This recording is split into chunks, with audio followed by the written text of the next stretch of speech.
Caroline, it's a pleasure to have you here in Thank you, our Reiner. today's talk in World Hydrogen Conference. And it's really a pleasure that I have a female representative of such an important company like Engie. I know you're really doing a lot in the hydrogen and energy community. Would you like just to introduce yourself briefly about your role and your company? Yes, thank you very much, Reiner. My pleasure to be with you today at this World Hydrogen Congress. Also to see you physically, because it hasn't been the case for such a long time. So I'm Caroline Hillegeer. I'm the Chief Commercial Officer of Green Hydrogen at Engie. It's a dedicated entity aiming at developing large-scale green hydrogen within Engie. And you know, as Engie, we are a utility company having power and gas, infrastructure, and also all the decarbonization solution for our customer. And in that, green hydrogen is really playing a key role. And I think also Engie, also your company, has actually now a transition process, isn't it? Yes, indeed. And actually, we've gone a little bit through that, because a few years ago, we still were operating coal plants. Now we have excluded that fully from our radar. We are going towards a net zero target by 2035. And actually, we are also accelerating the deployment of renewable with a very ambitious target of 80 gigawatt installed renewable capacity by 2030 and 50 by 2025. So it's a huge job, a huge focus of our company, and that's really essential for the transition, and also supporting all our partners, customers, into the solutions they need, and there is a suite of solutions which is needed. Already two questions. So first, the name is really for green hydrogen. That means indeed. the name is programmed. So you're really dedicated in green hydrogen, not so much in other colors. No, actually, we are not focusing on other colors, but we recognize the added value of the rainbow of hydrogen colors, because it's blue, it's pink, it's yellow, it's everything. We recognize the added value because what is important is reducing the CO2 content. But we as Engie, we want to focus on the green part. That is key, and this is where we meet already, where we have a really, let's say, a common platform. Because, you know, we are a big testing, inspection and certification company. And we have collected so many standards for green hydrogen and other types of hydrogen. And actually, I say, regardless what kind of color or how it was produced, key is the carbon intensity. Let's talk about carbon intensity. Indeed. Because I know so many green projects where you could have also some doubts whether it's really green or net zero. So, and another maybe green comes for greenwashing. So I think this is exactly the right approach, what you mentioned with the rainbow. And actually we need this rainbow for producing large amounts of hydrogen. Indeed. And you mentioned 80 gigawatts. That's really a lot. That's 80 gigawatt, yes, for renewable, and for hydrogen, it's 4 gigawatt installed capacity for hydrogen. So the 80 is renewable, the 4 is on hydrogen, which is also a lot when you see where we are today. And that means predominantly offshore wind or photovoltaics? We are going to develop all the renewables. It will be offshore, onshore, solar, also possibly some hydro projects that we are going to develop on renewable. Really depending on the location to really extract most of the value of the natural resources. So, you know, we do, for example, the type certification of these wind turbines. And I have learned from my colleague who is doing our offshore business that from the first idea of an offshore wind park, until the realization and the first hydrogen or the first green electricity is produced, there might be, let's say, a time period of 5 to 7 years. So if we're now talking about 80 gigawatts by 2030, this is exactly in 8 years. Yeah, indeed. Actually, we have even an in-between objective, which is 50 gigawatt by 2025. And so it means, compared to our portfolio today, it's to add another 4 gigawatt by year. And then from 2025 to 2030, it will be increased to 6 gigawatt more per year. So it's really, I mean, all the company is focused on that, and we are developing a transversal platform to really optimize, standardize, leverage on all those tools to be able to reduce also the time to market of such project. Because sometimes, I mean, we face the challenge of the permitting, etc., and also engaging with the local authorities is essential, and that's also something Engie is good at, because with all what we are deploying as solution into the energy sector for the customer, we are really embedded into the ecosystem and territories. And that could be a chance for us to be part of your ecosystem, because Indeed, many for sure. times we can facilitate a little bit the permission processes. Yeah, indeed, for sure, for sure. Looking forward to it even. Thank you. So, from geographical perspective, where are the main projects, or where is your focus, in which countries or regions of the world for the renewable energy? I mean, we are. The focus is on the key geographies, which are in Americas, Europe, and then AMEA. I mean, and that's more in Australia, also in South Africa, with a bit one-third, and really focusing on those large-scale projects so that we can go at scale the quickest, the better. So that means you are acting also as an investor. We are acting as an investor, but we are mainly an industrial, a developer of projects, and then owner, operator, but also keeping the asset on our balance sheet, because that's also through the operation that we can further optimize those projects. But you know, I'm not the specialist in renewable. And so I could talk a lot, but I mean, would be better to ask my colleagues directly all the secrets of this. I will do that. Yeah, for sure. So, but let's talk about hydrogen. And I think one important point you already mentioned, that you know, hydrogen actually is a very old stuff. Indeed. So for more than 100 years, we're using it in an industrial scale for producing ammonia, for all these processes in the refinery and some chemical industry. I've heard yesterday from BASF they need per year 1.5 million tons of hydrogen. So it's really a huge field. Yeah, indeed. Just to substitute the so-called grey hydrogen by green. Yeah, indeed.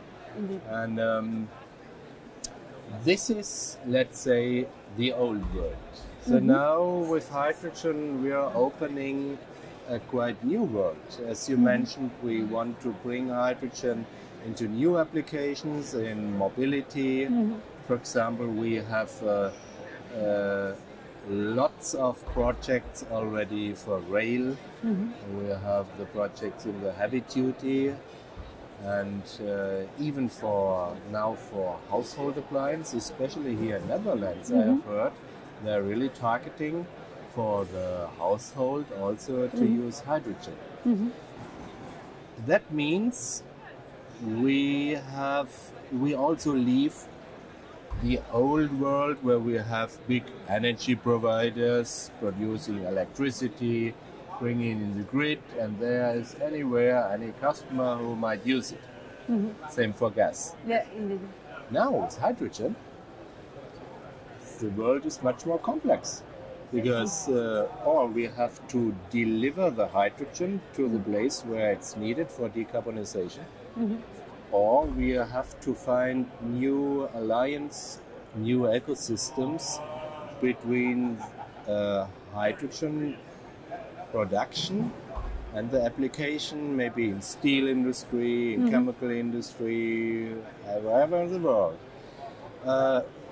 Could you share some experience, maybe from one of your projects, talking about maybe also the new role of hydrogen? Yeah, for sure. Maybe the best example would be the mining ecosystem. We have a project in development currently in South Africa together with Anglo American, and it's the first building block of hydrogen, green hydrogen in the mines. You know, in the mines it's often off-grid, it's in region where it's not, you don't have the full ecosystem around, you cannot leverage, so you need really to use your local resources. And very often if it's in region where you have a fantastic sun or you have wind. So basically the idea is to start with those big mining trucks, you know, the one which are 10 times bigger than myself, and to make them run not on diesel but on hydrogen, and so to power them. And that's a project we are currently developing, and that's a first application. Also to bring a gaseous type of solution in a mine, which has almost never happened because all the fuels were more liquid one. And then next to that, in those mines, they need also storage of energy that you can do via hydrogen, as well as sometimes in the refining process you need some hydrogen. You have also some power-to-power type of solution. And what we do there in this project, it's currently under construction. We hope that early next year we will have the first truck running on this hydrogen, and then the idea is to scale it up to the full fleet of mining trucks in that mine, and then possibly also to make the local ecosystem benefit from that, because you know, for example, in South Africa, the network of Eskom electricity is really poor. By bringing those type of flexible solution, you also bring an added value to the energy system. Absolutely. I know a little bit about South Africa and Eskom. It's one of our most important clients. Okay, so you see, we converge again. And I can imagine what you're saying, and I think this is exactly the right track with the mining. Because actually you have not much alternatives to diesel engines. And I think what most people don't know, that really to a large extent all these heavy engines and heavy trucks contribute to CO2, but as well to other pollution. Yeah, indeed. So this is really I would say, if you succeed in that field, that would be world's best reference. Yeah, but we are about to succeed, and the very good news I forgot to share, it's the solution is competitive. Yes. You don't need support mechanism to do that. Why so? Because if you look at the total cost of ownership, you compare with diesel, you have much less maintenance for those trucks, etc. And so you win also in use time of your truck. So it's a full integrated solution benefiting the environment, but also our money. And you need in that field also new partners. That means you need an OEM of these trucks. Indeed. And that's, it's a full new integrated value chain. You need to build, to partner, also to certify, to get ready. And it's really the beauty of such type of project, of collaboration all along the value chain. And today we are in a pre-competitive world, so we'd better partner to make it happen, to demonstrate it's feasible, because if it's feasible in such type of ecosystem, it's feasible anywhere. And on complementarity to the existing use, which we're also decarbonizing. For example, with Yara in Australia, we have a project where we are about to take FID before the end of the year. We got some grants for more than 40k Australian dollar grants that we received to make this project fly, to demonstrate it exists, it works. So then the step after, it's to scale it up, to use locally, and possibly to transport to other regions who will need those greener energy and greener molecules. Yeah, and I think in South Africa it's now the right time, because actually we did the regular testing in South Africa for, you know, they have so large coal power plants. Indeed. And the regular maintenance, and we do our non-destructive testing with all the pipes and tubes and pressure vessels. And it was really a mess in the past couple of years. But fortunately, with the new president in South Africa, it's now going better. Yeah, and also with huge ambition in renewable. They have, later this week, we will be presenting the Hydrogen Valley report with a consortium of companies and the government on, okay, how can we also build those hydrogen valley from the mines to the port, benefiting all the local industry. So indeed, it's a great momentum for the time being. So then Engie is really diversified in many industries. What do you mean? I mean, it's always linked to renewable, but it's the end application that can be different. It can be for the mines, it can be for ammonia, it can be for refineries. I mean, it can be also to produce some explosive, for some cement industry, for methanol. I mean, we do the upstream, we try to partner with others that will use this renewable hydrogen, this green hydrogen molecule, and we really collaborate with them, trying to optimize their industrial process compared to a chain that is now intermittent. Because if you want everything to be base load, like most of the industrial process, then you need huge storage capacities, which increase the cost of your product. While if you can optimize that, you really optimize the cost, the chain, and possibly also create greater added value for the off-taker. Are you involved also in the shipping or transport of hydrogen? Yeah, indeed, we are also involved. I mean, in hydrogen or hydrogen molecule to be used in the shipping, we don't own our own boats, and therefore we partner. But that's something we are looking at as well, to be able to do it. I mean, we used to be in the LNG business, and actually green hydrogen is also a bit like the LNG business before. You can produce in the sweetest spot on Earth and then get it in the right form to the good location where there is offtake. So really a complementary approach. If we talk about project development, what are the biggest hurdles? Is that just the permission, or is there also the question of finance or bankability, or what from your experience, what would you say, what is it, maybe the top 3 hurdles? Yeah, I mean, I guess it's a combination, and it's to work on the different aspects at the same time. So you need to firm up your hydrogen purchase agreement with your off-taker, really organizing that. You need to get the financing, to get the support, etc. But as you have seen here, there are a lot of financiers, so money is there. It's more how to transform your business plan into something bankable, to implement also the support, to go at the good scale. And also there are some fine-tuning further to do on the technology side, and certainly if we want to scale up. So it's really taking all the building blocks of what makes your hydrogen cost, to optimize them, to work together, to come up to a financial investment decision.